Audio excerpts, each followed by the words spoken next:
What's up everyone, welcome back to another video. Today's topic is going to be how you can boost your metabolism and obviously end up burning more fat as a result of that. So having a so-called slow metabolism is often an excuse used by people who might be overweight as to why they can't lose any weight. And the reality is that some people naturally will have a faster metabolism than others, meaning they can naturally just kind of stay skinny without even trying. Meanwhile, others are going to have a slower metabolism and they're going to hold on to excess body fat a lot more. And while genetics do play a big part in pretty much anything got to do with fitness or sports or anything like that, that's not to say that you can't do things to improve your metabolism and improve your body composition downstream from that. So the first thing I would say to a lot of people who come to me and ask what should they do if they're trying to lose weight, I'd say you should go against the grain. You should do your weight training. You should lift at least a few times a week, and you should be consciously trying to build some muscle. First reason is because once you have the weight lost off you, you obviously want to have some lean muscle tissue so you have a decent physique when you cut down instead of just being skin and bones once you lose all your fat. But another thing is building lean muscle is going to make the fat loss process a lot easier for yourself despite it not burning as many calories as something like cardio would. See, the thing is, the more muscle mass you're carrying, the more calories you're going to be burning.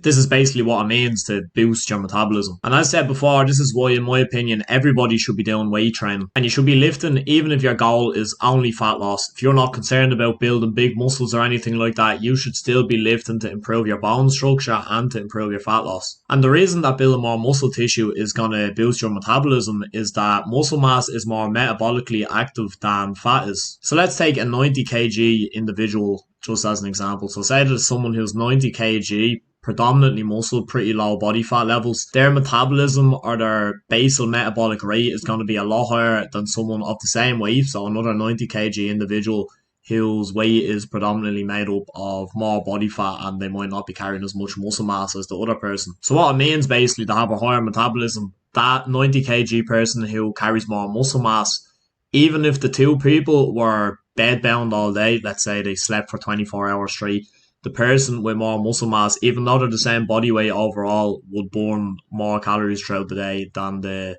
other 90 kg person that's carrying more body fat. That was a bit of a long-winded example, but I hope it makes sense. Next thing, and I'd say this to an extent is going against the grain as well, you want to be eating enough calories if you want to keep your metabolism at a healthy level. When your body's deprived of calories, so when you're in a cutting stage, your metabolism is actually going to slow down. This is why you don't want to be in a calorie deprived state forever. You should only cut for certain periods at a time before your calories are returning to a baseline or more normal level. Maintaining a healthy and consistent calorie intake is very important. Now, if you're cutting calories out of your diet for the reasons of losing weight, which obviously you have to do, fat loss is all a calorie dependent thing, your metabolism is going to adjust over time. So the lower your calorie count gets, the slower and slower your metabolism is going to get over time. Now, please understand the difference between your metabolism and your calorie balance in your diet. You could have a very slow metabolism, but in a calorie deficit, you're still going to lose weight. Your metabolism basically dictates how many calories you're going to burn at rest. So essentially, the higher your metabolism is, the easier it's going to be to achieve a calorie deficit. So when you are trying to cut weight, this is what I'd always advise, trying to cut gradually, dropping your calories down slowly week by week or month by month, and not trying to drastically chop your calorie count in half overnight. And also, a big part of regulating your metabolism is, in general, just staying healthy. Eating healthy food and all that good stuff, exercising, but most importantly probably is your sleep. Depending on how you're sleeping, the quality of it, the quantity of it, all that stuff, that's going to regulate pretty much every hormone in your body. And sleep is essential for regulating your metabolism, obviously your appetite, your hunger, among millions of other things. And it's thought that the body's metabolic rate will drop to conserve your energy when you're under sleep deprivation. The big one as well, not exactly metabolism related, but this is going to really affect your body composition. A lack of sleep is going to mess with your hunger regulation hormones, leptin and ghrelin, which basically means it's going to take you eating more food to feel full, and you're also just going to crave generally shift food that tends to be higher in calories and less nutrient dense. So what should you actually do about your sleep to improve it? Well, I think you should be getting at least 7 hours per night, between 7 and 9 hours. That's going to depend for most people. Personally, for me, about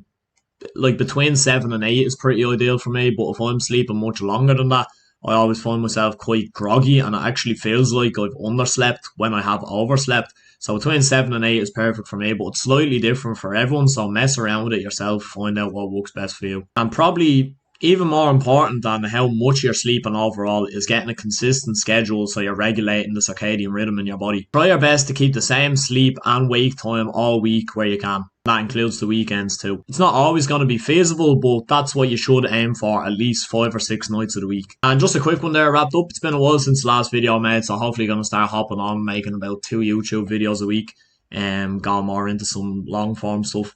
If you enjoyed the video, make sure you like and subscribe, and I'll see you all in the next one. Thank you.